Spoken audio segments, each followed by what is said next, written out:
Hi, I want to tell you about Donna.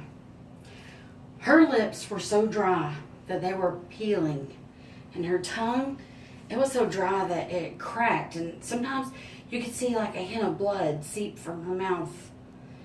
It was such a pitiful and disturbing sight. And then one day, she opened her eyes for like half a minute, and she raised her hand to her lips like this.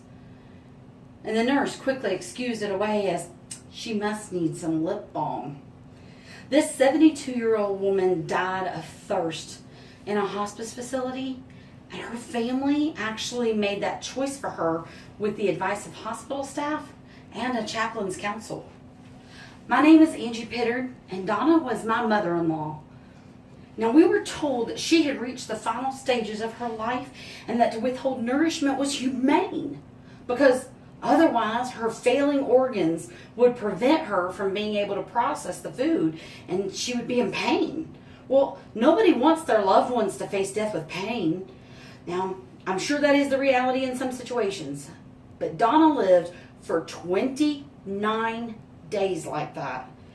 And that begs the question, if the family, with doctor support, is removing any chance for healing and committing a person to die from, if not the original ailment, then surely thirst, then why would a civilized people allow this person to suffer in a long, drawn-out journey that seems cruel at face value and draining and expensive for a family? Now, that's not an uncommon scenario. And a few different families who are relying on this hospice facility were also dealing with guilt over having nourishment withheld from their family members. On 2 separate occasions during Donna's 29-day stay, someone in her own family alluded to how much more humanely we treat animals in helping them exit from this life quickly so that they can avoid pain. In fact, one person even mentioned that death row inmates stood a better chance at getting an easy passing than Donna did. Ladies and gentlemen, we're in a public crisis that no one wants to admit because of the sensitivity of the issue. Once the designee has agreed to pull the plug and the person doesn't die within a reasonable time frame thereafter, nobody wants to be the person to say, oh, that didn't work. Let's give her a shot of some medicine that's going to bring about a sudden and painless death. Well, no, we don't want to say it because it's an ugly word. In fact, it's insensitive to those who are still fighting for their lives, and it's harsh and cruel to say it in front of someone who isn't ready to give up hope. Now, according to Harris Meyer's 2015 article, What California Providers Will Do When Asked to Help Patients, Oregon has already had its Death with Dignity law in place for nearly 20 years, and now Californians just voted in an aid in dying law that more than 67% of the citizens agreed to. In fact, when Dr. Ned Milankovich wrote about Death with Dignity earlier this year, he talked about how Utah's proposed bill is going to cover patients with intractable and unbearable diseases that don't even yet have an expected date of death. So from 20 years ago to a recent new law in California to the upcoming Utah law that covers even more ground, we're starting to see a progression in the acceptance of a more compassionate way to deal with people who are suffering on their deathbeds while their families are becoming empty and tired of having no hope while incurring large, sometimes very large, medical bills.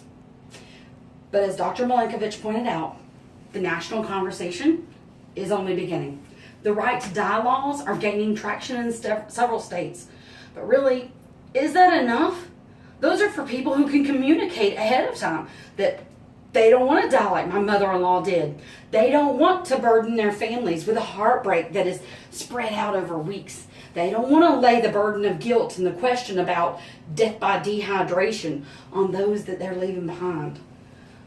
But there's not yet a law in this country that addresses the real problem. There's not enough conversation. People are not getting involved. They're not sharing the message. They're not on social media about it. They're not writing to their congressmen or women or even discussing it in sensitive issue forums. But for our future, for when we die, for when our children are making that difficult, cruel, and frankly, an unforgiving decision, that they won't have to watch us suffer in a long, drawn-out death, but will be able to lovingly make a choice to let us pass from the earth with our dignity intact. Authors Carr and Carol Smith write for an online blog at lifeissues.net. On the matter of thinking about critical issues, they wrote an article titled Removing Ventilatory Life Support that discussed the role of the Hippocratic Oath of physicians as relates to the medical care. The article detailed that these duties include an obligation to respect life, to do what's best for the patient, to be faithful to the patient's reasonable expectations, and of course, to do no harm. Now, maybe they can argue that whole point about the food not processing correctly, but how can they say that withholding water for 29 days was faithful to Donna's reasonable expectations, or that it did her no harm? Ladies and gentlemen, it's time to start realizing that even though it's an ugly word, it's time to start saying euthanasia. Of course, there will be people who disagree with this for a number of reasons, but the two big objections are religion.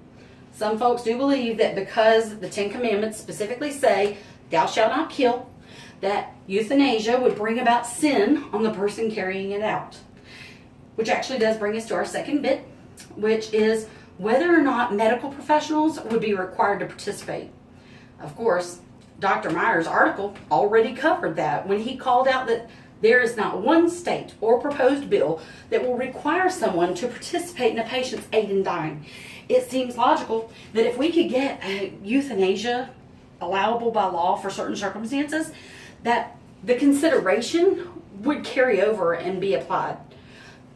The question I asked earlier was if the family with doctor support is removing a chance for healing and committing that person to die from, if not the original ailment, then surely thirst.